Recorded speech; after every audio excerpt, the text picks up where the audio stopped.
حرفيا الفيلم اللي هتشوفوه قدامكم ده واحد من أسوأ الافلام الموجوده في مصر، أسوأ اداء تمثيلي، أسوأ سيناريو، أسوأ تصوير، أسوأ كل حاجه ممكن تشوفها في حياتك، أسوأ من التيك توك المصري نفسه اللي بيقدم لي محتويات غريبه. فيلم اشرف حرامي اكيد مش بتاع محمد رمضان، ولكن الفيلم ده حرفيا ضايع، وهو بتاع المغني المشهور ريكو شبرا. مبدئيا بعتذر عن المقدمه اللي انا سارقها من احمد نبيل، انا اسف، بس انا ما عنديش حد يعمل لي انترو ولا حد يعمل لي حاجه، فانا معلش انا سارق المقدمه منك، فما تعمليش ريبورت لو سمحت، ما تعمليش ريبورت. مش عاوز حد في الكومنتات تحت يقعد يقول لي انت سارق كلنا بنسرق من بعض، كلنا بنسرق من بعض واعمل لايك واشتراك بقى، اعمل لايك واشتراك.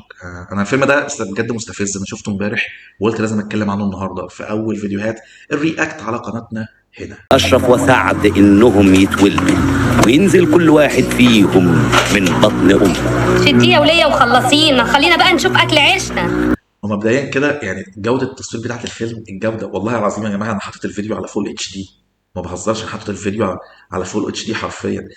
هو تقريبا فيلم وقتها يعني زمان كاميرا موبايل نوكيا، ده كاميرا الموبايل النوكيا انضف من الفيلم انضف من نوع الكاميرا اللي هم كانوا بيصوروا بيها. من بطن أمه. شديه وليا وخلصينا، خلينا بقى نشوف اكل عيشنا. يعني مفيش بنج، مفيش صريخ، مفيش عياط، مفيش اي حاجه. اتس اوكي عادي تقريبا. انا بس عاوز اقول حاجه تقريبا الناس اللي جيل الالفينات، كل الافلام اللي كانت موجوده من سنه 2000 ل 2005 تقريبا كان كلها بتبدا بنفس سيناريو الانترو دي، والموسيقى بتاعت الفتره دي معروفه جدا، تقدر تشوفها يعني او تسمعها. اول ما تسمع الموسيقى دي بتعرف ان الفيلم ده من زمان، فتره الالفينات، من 2000 ل 2005. بس هي انت مجرد المنظر هنا، انت لما تتعمق في الفيلم شويه وتطلع قدام الولد الاسمراني اللي هنا ده او القمحي، والولد الجميل الحلو ابو شعر فلافي ده ناعم، معروفه ده ابن الحته الشعبيه، وده جاي من حته من المعادي تاون مافيا. معادي تاون مافيا برضو انا بقرر ان انا انتج الراب سين، انا اسف لكن استنوا فيديو الراب سين قريب جاي على فكره، وفيديو هيكسر الدنيا تقريبا المفروض يعني. كنت بقول ايه، انا كنت بقول انا نسيت. المهم يعني الواد ده فقير والواد ده غني، ولكن يشاء القدر ان هما الاثنين يجتمعوا مع بعض عشان يشتغلوا حراميه. وتيجي بقى اللقطه دي بعدين برضو ممكن تكون ميزانيه الفيلم ما كفتش، لدرجه ان هم مش عارفين يحطوا اضاءه على وجه شيكو مين هو؟ ريكو معلش.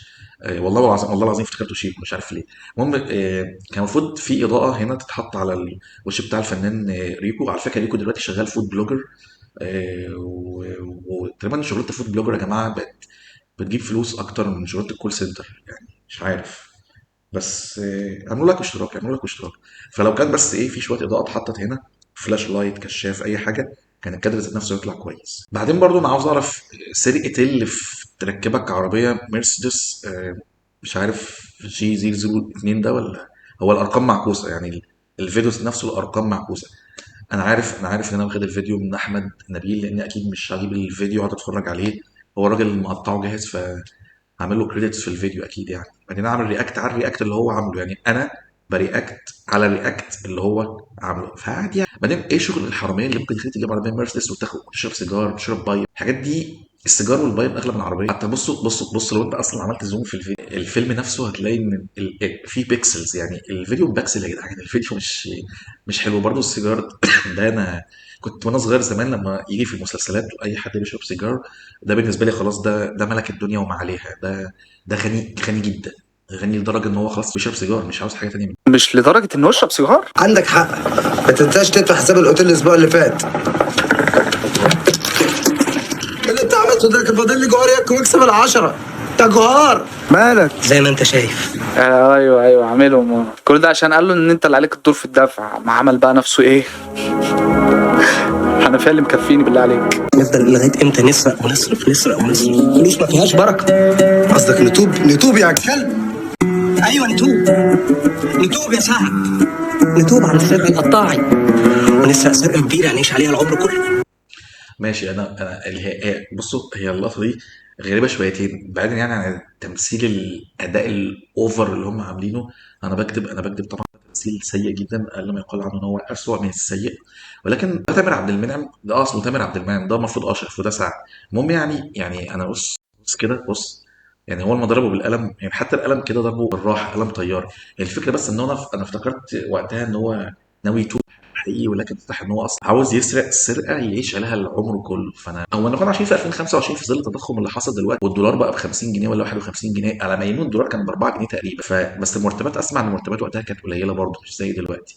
يعني زمان ممكن نقول المرتبات كانت قليله بس الحاجه رخيصه، دلوقتي المرتبات كبيره بس الحاجه اغلى من المرتبات مليون مره. فانت ايه ده نفس. المهم يعني التمثيل بتاع تامر عبد المنعم وريكو في اللقطه دي، يعني لو جبت اي تيك توكر موجود دلوقتي في مصر، لو جبت مثلا اي واد العيال بتعمل شعرها خواتم دي مش بيستحموا او بيغسلوا شعرهم بالثلاث اربع شهور ويلبسوا اوفر سايز، انت لو جبت سوزي الاردنيه نفسها، هي ومونلي، مش عارف مونلي ده خطيبها ولا صاحبها ولا جوزها، انا نفسي مش عارف، فهيعملوا المشهد احسن من كده، وده ممكن يطلعوا ترند يعني بعدها. في المشهد اللي بعده بنشوف ان هما الاثنين اتنكروا يعني بلبس هندي عشان يروحوا يسرقوا الجوهره. طبعا اي حد راح يسرق جوهره زي ما نقول مثلا من مكان عليه حراسه كبيره، اكيد المكان لازم تتفتش وانت داخل. بعدين برضو هو ازاي شيك يا جدعان، اسمه ريكو، اسمه مش يا جدعان احمد، انت ليه فاهمني اسمه احمد يا جماعه اللي بيمنتج، او انا بساعده في المونتاج برضه، بس شوت لحم. فالمهم يا جماعه، انا عندي بس سؤال، هو ليه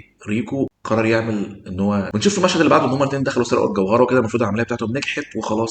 يعني انا لو اعرف ان السرقه بالسهوله دي، انا كان زمان اشتغلت حرامي من زمان، من زمان مثلا بقيت محمد ساويرس مثلا، او بقيت محمد رمضان، او بقيت احمد عز، بقيت امير كرارة، بقيت. طبعا احنا عارفين ان احنا يعني اول حاجه بنعملها بعد اي سرقه، يعني بدل المفروض ان احنا نهرب، نروح نستخبى، نروح نخبي الحاجه اللي سرقناها، لا احنا نطلع على كوبري. انا مش من القاهره وما اعرفش ده كوبري قصر النيل اصلا ولا لا، فلو المهم بس ان عنده نيل نسميه كوبري النيل، فهنعمل ايه؟ هنغني.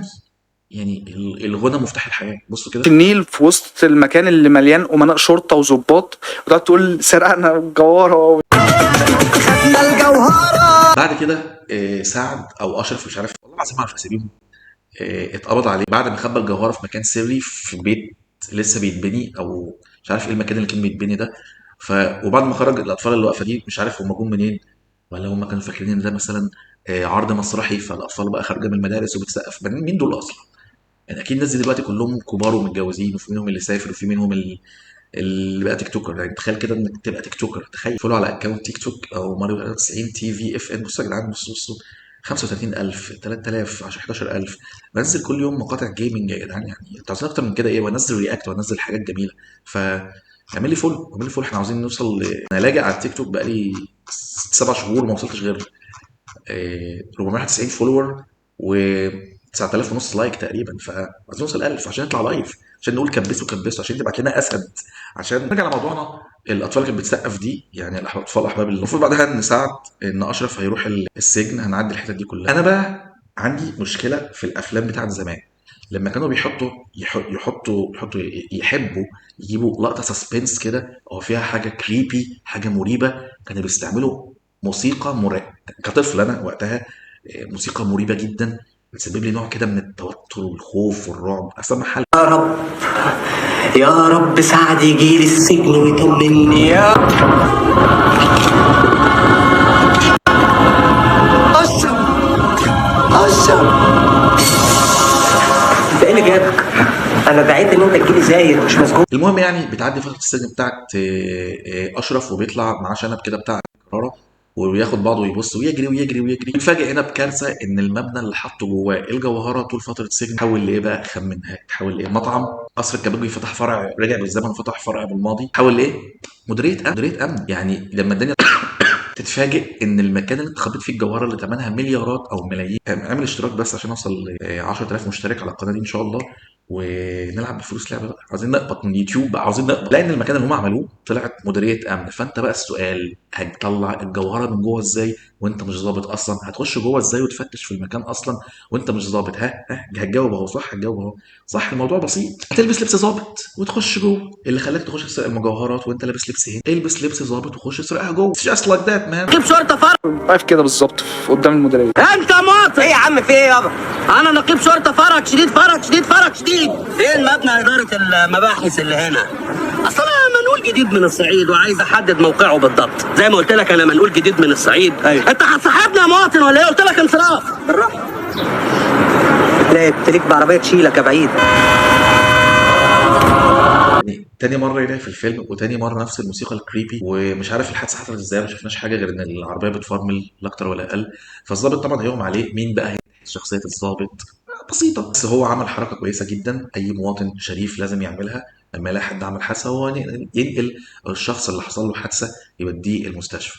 فقد يا دكتور، فقد شرفه، ذاكرته. يعني بالله عليك كده، يعني فقد هيكون فقد إيه؟ مش عارف، بس هيكون فقد ايه؟ يعني الافيهات بتاعت سنه 2000 لغايه 2005 دي خلاص كانت بتضحك وقتها، اكيد مش هتضحكنا دلوقتي، اكيد مش هتضحكنا دلوقتي. احنا كنا نتفرج على الحاجات دي، وبقدره ادم مين هيبقى الضابط الجديد؟ هو صح. وهتطلع مين الظابطه اللي هيلعب معاها الدور؟ شيرين رضا، سكسي ليدي، مش محتاجه يعني. المهم بتدور احداث الفيلم يعني برضو عشان ما نطولش في الفيديو الكريبي ده. الراجل ده هيجي يسال على المقدم فرج شديد ده، وهتقول له ده هو لسه ماشي قدامك اهو، طبعا بتشاور على سعد اللي هو تامر عبد المنعم، ولكن هيقول لها لا ده مش هو ده. فهنا شيرين رضا هتبدا تشك فعلا ان في حاجه غلط بتحصل. طلع مطارده هو وشيرين رضا، ولكن تخيلوا الراجل اللي كان بيطارد مين بعد ما يمسك الحرامي؟ هيطارد مين؟ هيطلع مين الحرامي؟ رضا محمد صلاح، حسني مبارك الله يرحمه. خمنتها صح، اكيد المفاجاه الكبرى هيطلع ريكو. بس طبعا التصوير بتاع الفيلم كان متصور بكاميرا سيئه جدا، فطلعت بالجوده السيئه. يطلب منه ان هو يستخبى في مكان عشان شيرين ما تقبضش عليه، عشان تبدا تشك. المهم يعني في الاخر يعني خالص بتاع الفيلم، بصوا اجيب لكم الخلاصه هي حالا اهو. تامر عبد المنعم بعد ما الظابط الحقيقي بيفوق بيروح وبيحكي له كل حاجه. نهايه الفيلم خلص يعني خلاص. انا بحق لان الفيلم يا جدعان ما فيهوش حاجه والله العظيم ان انا اتكلم عليه، ما فيش حاجه حرفيا. الفيلم انتهى ان اشرف مين؟ سعد. اشرف مش عارف افرق بين الاثنين. انتهى بانه اتقبض عليه، شيرين هي اللي اتقبضت عليه، وهو تقريبا كان في سكه القطر، وكان يعني عاوز يمشي يهرب خلاص يعني بعد كل اللي حصل ده وبس. خلص الفيلم خلص على كده. عشان كده الفيلم كان اسمه اشرف حرام. بس فلو انت واحد من الناس اللي جت برضه في التسعينات وكبرت شويه وحضرت الفيلم ده في الالفينات وعندك دلوقتي حاجه و30 سنه تقريبا، او في بدايه الثلاثينات بتاعتك، او خلينا نقول في الاربعينات برضه او داخل على الاربعينات، قول لي ايه رايك في الفيلم ده من وجهه نظرك دلوقتي حاليا بعد ما انت تكون شخص كبير. وانا بجد مش عارف والله العظيم ازاي كنا بنشوف الحاجات دي زمان. يمكن كل زمن كان له طعم خاص ومختلف، بيتميز ببساطته، بيتميز بعدم تعقيده. عشان كده ده يعني ممكن ناخد المحتوى ده فعلا دلوقتي كرياكت وميمز، ولكن وقتها زمان الفيلم ده بالنسبه للناس اللي شافته وقتها والفتره اللي كانوا عايشينها ممكن يكون فيلم كوميدي فعلا وعجبهم واتفرجوا عليه وانبسطوا منه. ولكن بمرور الوقت او السنين بنشوف ان كان في حاجات زمان ما يصحش انها تتعمل. فده كان فيلم رياكت بسيط عن اسوأ فيلم مصري من وجهة نظري فشل من ناحية الكوميديا. انه لايك واشتراك، واستنوا فيديوهات رياكت كتيرة جاية قوي قوي قوي عن افلام ومسلسلات انمي جيمنج حاجات تانية كتير. انا ماريو بحبكم، مع السلامة.